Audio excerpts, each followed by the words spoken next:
ये केस है महाराष्ट्र में रहने वाली एक ब्राइट स्टूडेंट साधना भोसले का, जो पढ़ाई में बहुत तेज थी और सबको लगता था कि ये लड़की आगे चल के अपना और अपने परिवार का नाम रोशन करेगी। पर इस लड़की की एक गलती के कारण इसके खुद के फादर ने इसकी लाइफ खत्म कर दी, और सिर्फ इसलिए क्योंकि इस लड़की के नीट के मॉक टेस्ट में उम्मीद से भी कम अंक आए। एक फादर जो खुद भी अपनी बेटी के ब्राइट फ्यूचर की कामना करता है, पर ऑब्सेशन और एंगर इशू के चलते उसने खुद की ही बेटी को खत्म कर दिया। 17 साल की साधना भोसले, जिसका जन्म 2008 में महाराष्ट्र के सागरी डिस्ट्रिक्ट के नीलकरंजी गांव के एक मिडिल क्लास फैमिली में हुआ था। साधना भोसले जो घर की सबसे बड़ी बेटी थी। उनके पिता धोधीराम भोसले जो एक स्कूल के प्रिंसिपल थे, और उनकी माँ प्रीति भोसले जो एक हाउसवाइफ थी, और साथ ही उसका एक छोटा भाई भी था। साधना जो बचपन से ही पढ़ाई में बहुत तेज थी, उसने क्लास 10th में 92.6% मार्क्स अचीव किए थे, जो पूरे गांव में आज तक किसी के भी नहीं आए थे। उसके इस शानदार अचीवमेंट पर उसका परिवार ही नहीं बल्कि पड़ोसी, रिश्तेदार और उसके शिक्षक जो उस पर गर्व महसूस कर रहे थे और उसकी तारीफ करते हुए थकते नहीं थे। हर किसी को विश्वास था कि ये भोसले परिवार की ये लड़की एक ना एक दिन अपना और अपने परिवार का नाम रोशन करेगी। पर 20 जून 2025 को कुछ ऐसा हुआ जो उसके सपनों को पूरी तरीके से तोड़ दिया। किसी को अंदाजा भी नहीं था कि उसका उज्जवल भविष्य का ये सपना इतनी बेरहमी से खत्म हो जाएगा। साधना जो बचपन से ही डॉक्टर बनने का सपना देखी थी, जिसकी वजह से वो दिन रात सिर्फ नीट की तैयारी में ही लगी रहती थी। नीट यानी भारत की सबसे कठिन और प्रतिष्ठित मेडिकल प्रवेश परीक्षाओं में से एक है, जिसमें हर साल लाखों स्टूडेंट हिस्सा लेते हैं। साधना चाहती थी कि वो किसी न किसी तरीके से इस नीट एग्जाम को क्लियर कर सके, ताकि उसे कोई एक अच्छा मेडिकल कॉलेज मिल जाए। पर नीट को क्लियर करना इतना आसान नहीं होता, क्योंकि वहाँ जितने भी स्टूडेंट हिस्सा लेते हैं वो सारे के सारे कहीं ना कहीं टॉपर्स होते हैं, और सीट भी लिमिटेड होती है। पर साधना के लिए नीट सिर्फ एग्जाम नहीं था, उसके सपनों, उसकी मेहनत और उसके भविष्य की पहचान थी। और शायद इसी वजह से साधना ने अपनी पूरी दुनिया सिर्फ पढ़ाई तक ही सीमित रख दी थी। कुछ रिपोर्ट के अनुसार साधना जहां रहती थी वहीं उसने 3 साल की कोचिंग भी ज्वाइन करी थी। अब साधना की जिंदगी एक मशीन की तरह बन चुकी थी। सुबह जल्दी उठना, घंटों पढ़ाई करना, नोट्स तैयार करना, मॉक टेस्ट देना, अपनी गलतियों को सुधारना, और फिर देर रात दोबारा पढ़ाई में जुट जाना, और अगेन अगले दिन उसी रूटीन को फॉलो करना। उसकी ऐसी मेहनत, ऐसी लगन देख उसके परिवार की दिन ब दिन उम्मीदें उस पर बढ़ती जा रही थी। उन्हें पूरा विश्वास था कि उनकी बेटी एक ना एक दिन डॉक्टर बनकर ना सिर्फ अपना सपना पूरा करेगी बल्कि परिवार का भी नाम रोशन करेगी। नाउ इन्हीं सब के बीच एक और चीज बढ़ती जा रही थी, वो थी प्रेशर। और ये प्रेशर सबसे ज्यादा साधना के फादर को थी, धोधीराम, जो खुद भी एक स्कूल के प्रिंसिपल थे। पर वो साधना के मार्क को लेकर बहुत ज्यादा सेंसिटिव थे।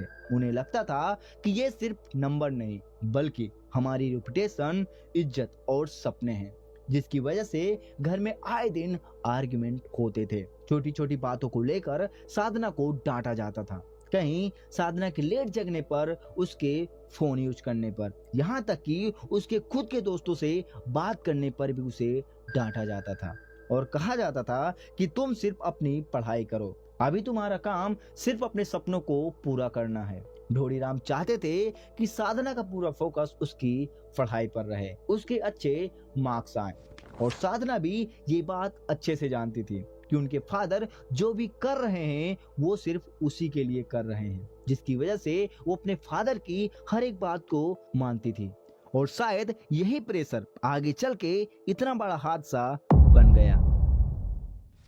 20 जून 2025 उस दिन साधना जो अपने विलेज के फैमिली फंक्शन में गई थी, और इसी दिन साधना के नीट के मॉक टेस्ट का रिजल्ट आने वाला था। मॉक टेस्ट ये देखने के लिए होता है कि आखिर स्टूडेंट की नीट की तैयारी किस तरीके से चल रही है, उसकी क्या कमजोरी है, क्या प्रिपरेशन हो रही है और क्या इसी तैयारी के साथ वो स्टूडेंट नीट के एग्जाम को क्लियर कर सकता है। पर साधना के मॉक टेस्ट में उतने अच्छे मार्क्स नहीं आए जितना उसके फादर ने उम्मीद रखी थी।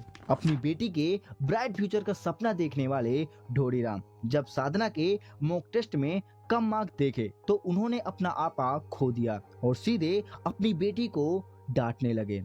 और धीरे धीरे मॉक टेस्ट से शुरू हुई ये बात एक आर्ग्यूमेंट में बदल गई। उन्हें लगा शायद मेरी बेटी अपने फ्यूचर, अपने सपनों के लिए उतना अग्रेसिव नहीं है। और इसी बात को लेकर धीरे धीरे ये आवाज पूरे कमरे में गूंजने लगी और सिचुएशन खराब होने लगी। वहीं इन्हीं सब के बीच ढोडीराम का छोटा बेटा भी मौजूद था, पर अपने बेटे को देखने के बावजूद भी उनका गुस्सा शांत नहीं हुआ। गुस्से से भरे ढोडीराम ने एक लकड़ी के डंडे को उठाया, जिसे कुछ रिपोर्ट में स्टोन ग्रिंडर का वुडन हैंडल भी कहा गया, और उन्होंने उस डंडे से अपनी बेटी को मारना शुरू कर दिया। वो लड़की जो कुछ समय पहले अपने सपने, अपने फ्यूचर के लिए मेहनत कर रही थी, अब वो जमीन पर लहूलुहान पड़ी थी। रिपोर्ट के अकॉर्डिंग इंजरी इतनी गहरी थी कि वो लड़की वहीं जमीन पर बेहोश हो गई थी और चारों तरफ खून फैल गया था। इतना सब हो जाने के बाद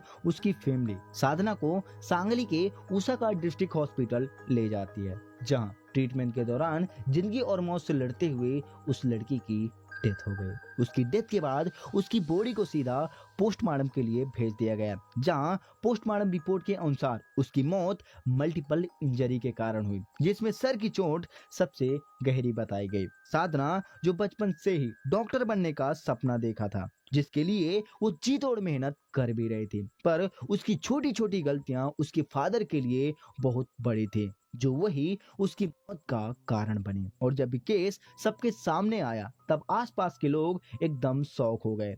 किसी को यकीन ही नहीं हो रहा था कि एक फादर जो खुद अपनी बेटी के उज्जवल फ्यूचर की कामना कर रहा था, उसने कुछ ऐसा किया भी होगा। खैर, अपने फादर के एंगर इश्यू के चलते उस 17 साल की लड़की की जान चली गई। और ये सिर्फ एक आंकड़ा है, ऐसे ना जाने कितने स्टूडेंट फैमिली प्रेशर के चलते सुसाइड कर लेते हैं। अब कहानी में वापस आएं तो 22 जून 2025 को साधना की मां प्रीति भोसले आटपाड़ी पुलिस स्टेशन में अपने पति के खिलाफ ऑफिशियली कंप्लेंट दर्ज कराती है, जहां एफआईआर के अकॉर्डिंग प्रीति बताती है कि उसके पति ने अपनी बेटी को सिर्फ इस वजह से मार दिया क्योंकि उसके नीट के मॉक टेस्ट में कम अंक आए।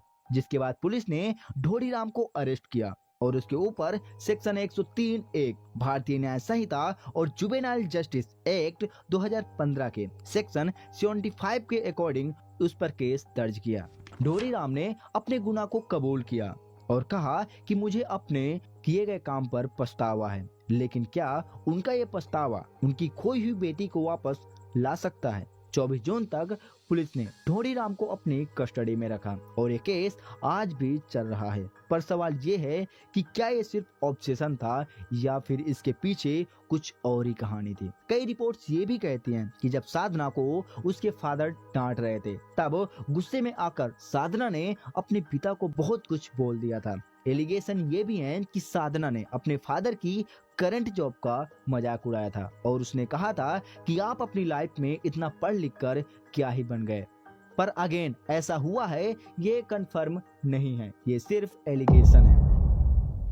अगर कोई फादर मेरी वीडियो को देख रहा है तो मैं उनसे सिर्फ एक ही चीज बोलूंगा कि अगर आपके बच्चे का मन पढ़ाई में लगता है, वो आगे बढ़ना चाहता है, उसके खुद के सपने हैं, तो आप उनका पूरा साथ दीजिए। लेकिन अगर उनका मन पढ़ाई में नहीं लगता तो आप सिर्फ समाज या रिश्तेदार के डर से उन पर अपनी इच्छाएं मत थोपिए। हर बच्चा सरकारी नौकरी के लिए नहीं बना होता, किसी का हुनर बिजनेस में होता है तो किसी का खेल में, किसी का कला में और किसी का टेक्नोलॉजी में या फिर किसी अदर फील्ड में। शिक्षा जरूरी है लेकिन सफलता का सिर्फ एक ही रास्ता नहीं होता। याद रखिए, जब एक बच्चा अपने माता पिता की उम्मीदों के बोझ के तले दबने लगता है तो वो कई बार अपनी तकलीफों को दूसरे के सामने नहीं कह पाता और आपकी हर एक बात का सम्मान करते हुए चुप रहता है, लेकिन अंदर ही अंदर टूटता रहता है। और यही लगातार बना रहने वाला प्रेशर उसे ऐसे फैसले लेने पर मजबूर कर देता है जिसकी भरपाई हम या आप कभी नहीं कर सकते। इस केस में भी सिर्फ एंगर इशू के चलते एक फादर ने अपनी बेटी को ही खत्म कर दिया। इसीलिए अपने बच्चों पर सिर्फ उम्मीदें मत रखिए, उनका साथ दीजिए, क्योंकि एक सफल इंसान बनने से पहले उनका खुश और जिंदा रहना बहुत जरूरी है। थैंक यू सो मच इस वीडियो को एंड तक वॉच करने के लिए। कैसी लगी आज की वीडियो कमेंट करके जरूर बताना और चैनल को भी सब्सक्राइब कर लेना। और हाँ, अगर आपको ऐसी ही क्राइम डॉक्यूमेंट्रीज वीडियो देखना पसंद है तो मेरी इस वीडियो पर टैप कीजिए। मैं मिलता हूँ आपसे वहाँ, तब तक के लिए स्टे सेफ, स्टे केयर।